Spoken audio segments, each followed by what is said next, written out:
trouxe. Palavra da salvação. Que as palavras do Santo Evangelho perdoem os nossos pecados. Queridos irmãos e queridas irmãs, como eu disse no início, a igreja hoje faz uma pequena pausa no advento, coloca roupas de festa, flores, para celebrar a solenidade da Imaculada Conceição da Virgem Maria. Toda essa solenidade, ela tem a ver com o mistério da redenção, com o mistério da nossa salvação. Deus, querendo enviar seu Filho ao mundo, precisava de um ventre santo, de uma natureza pura, que pudesse trazer o seu Filho Jesus ao mundo. E Deus então vai escolher uma família judaica, uma família formada por Joaquim e Ana. No ventre de Santa Ana, Deus vai conceber essa menina. Desde o primeiro instante da sua concepção, toda pura, toda santa, isenta de qualquer mancha de pecado. Por isso esse título, Imaculada, sem mácula, sem mancha. Ali, no ventre de Santa Ana, Deus recomeça a história da humanidade. Assim como no começo do mundo, a primeira Eva deu origem aos viventes. Agora, com a nova Eva, com Maria Santíssima, Deus recria a humanidade e vai trazer até nós o Salvador. Toda a primeira leitura de hoje lembrava para nós como foi essa promessa de Deus, essa iniciativa de Deus. A primeira leitura, capítulo 3 do livro do Gênesis, a tragédia do pecado e a promessa de salvação. É intrigante a pergunta que Deus faz para Adão.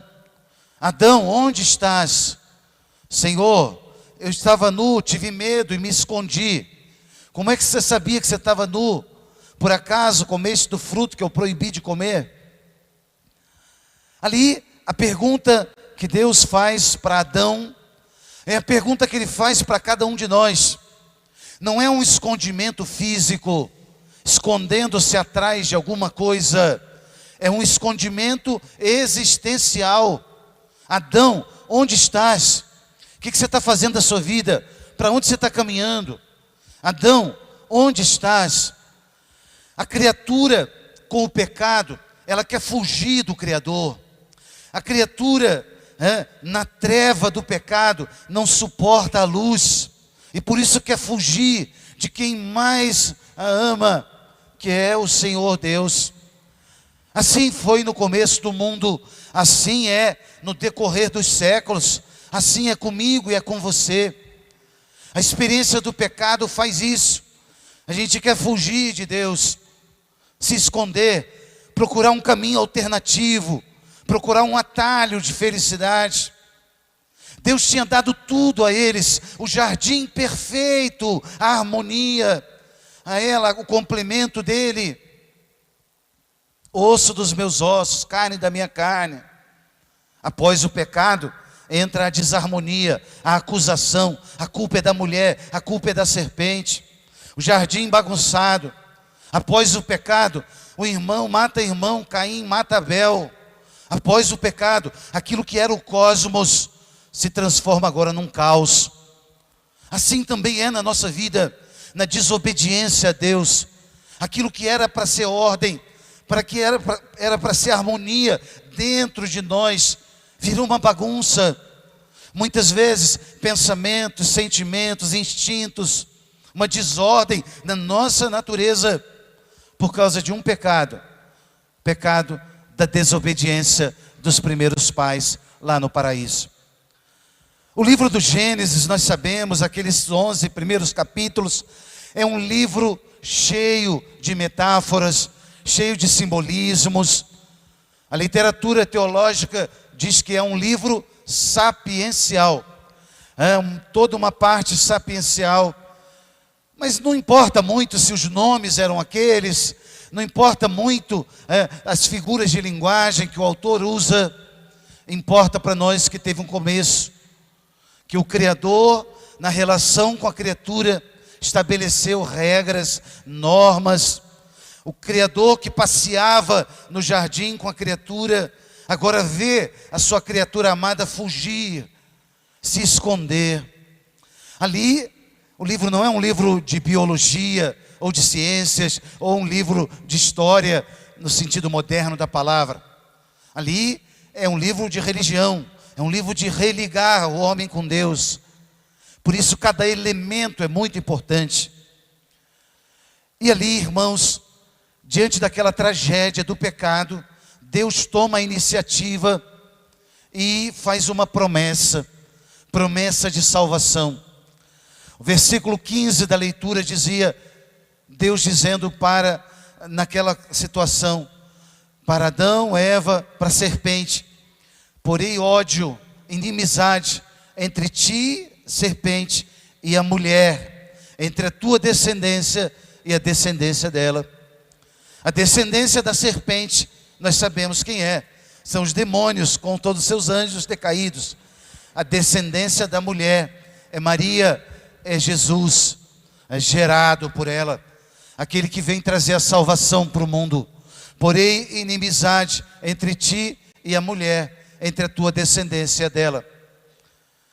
Quando a gente pula do primeiro livro da Bíblia, do Gênesis, e vai lá para o último livro, para o Apocalipse, no capítulo 12, a gente vê essa mulher vestida de sol, com a lua debaixo dos seus pés e a coroa de 12 estrelas na sua cabeça.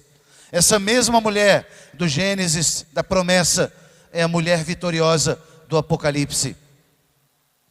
Olhar para Maria Santíssima hoje é ver o cumprimento daquela promessa. Gênesis 3:15, se cumpre, o Salvador vem, o Salvador gerado na humanidade pura, santa, limpa de Maria Santíssima.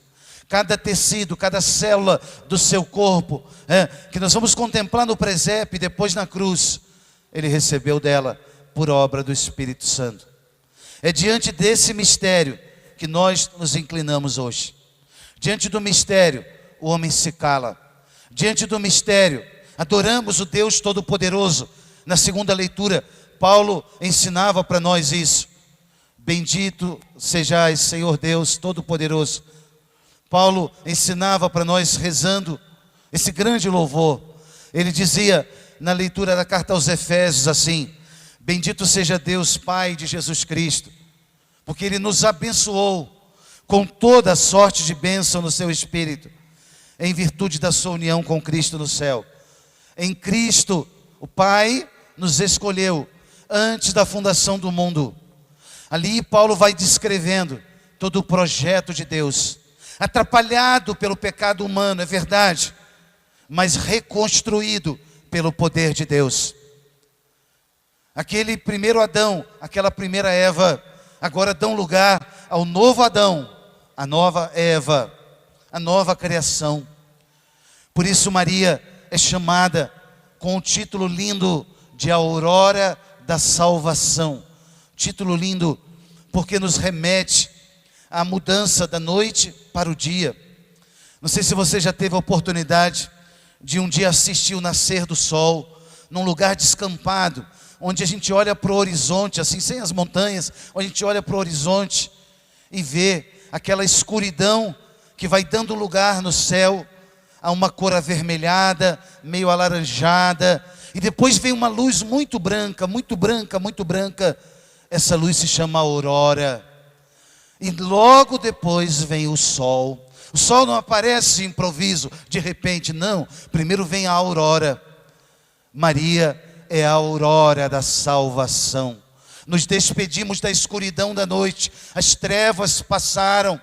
A maldade, a realidade da natureza humana decaída.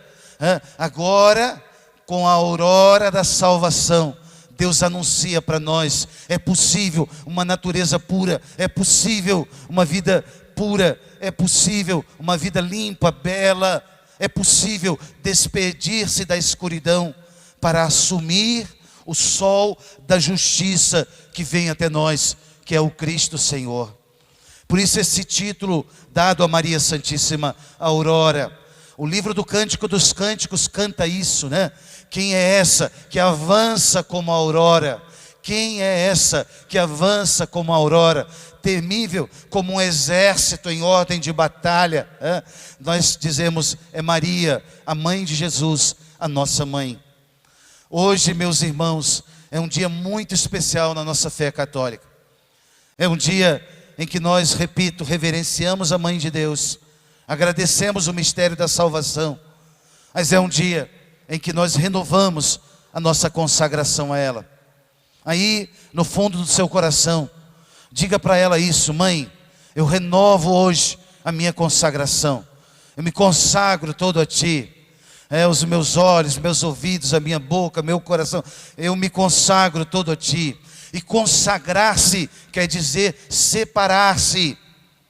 Dizemos para a Mãe Santíssima: mãe, faça de mim um escravo seu, a obedecer a todas as realidades do reino dos céus. Mãe, me ensina como a senhora a ser a escrava do Senhor, a não ter mais vontade própria, mas que a minha vontade seja a de obedecer a Deus. Hoje, renovar essa consagração no interior da nossa alma e deixar que o mistério de Deus aconteça em nós. E como ela gerou o Salvador no seu ventre, porque primeiro tinha gerado no seu coração, nós queremos pedir: mãe, me ensina também a encarnar essa palavra na minha vida, que não seja só uma ideia, um sentimento, mas que seja uma palavra viva na minha vida. É o que eu te peço hoje, ó Mãe Santíssima. Por isso, igreja, hoje nós rezamos essa jaculatória tão forte, e eu quero que você reze comigo, dizendo todos juntos: ó Maria concebida sem pecado, rogai por nós que recorremos a vós. Ó Maria,